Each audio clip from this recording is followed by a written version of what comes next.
Hey guys, I'm going to show you the basics of storyboarding to Animatic, the process of. And to start off, there's lots of different ways to do this. I've done lots of different ways. I've had people work for me do specific ways. I've worked with others that have their own methods.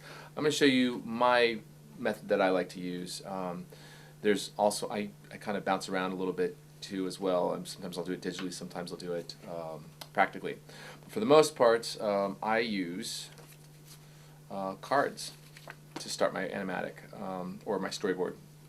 And the reason for this is I get a perfect 16:9 aspect ratio.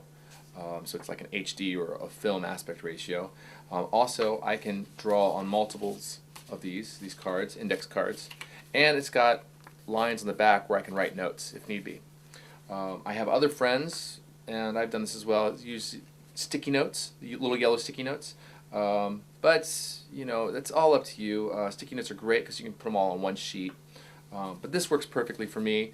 I draw this in pencil. I ink it with a Sharpie or a special, fine pen, and even a ballpoint pen. And then I scan it into the computer. And then once it's in the computer, I do the tweaks and stuff like that. So let's go to the computer side, and I'll show you what happens from that point on. Alright guys, so now that you have your cards or your pieces of paper scanned into your computer, you're going to have a folder, of course, where you're going to place them all. You want to put them in numeric order, numbered order, numero uno to numero 8 on here. So you see we have all those suckers, and then those get scanned in.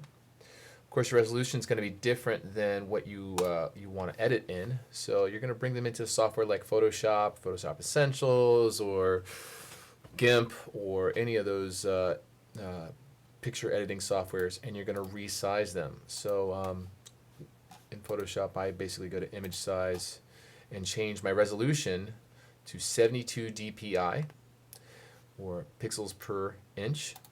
And then I change my width and my height to 1280 by 720. You can change it to whatever you like. I'm doing this because that's the resolution I like to work in when I'm doing animatics and storyboards. Yeah, and it's easier on the computers. You can actually do a whole feature film in that resolution, and then pop that sucker out and put it into your stop motion software as a reference.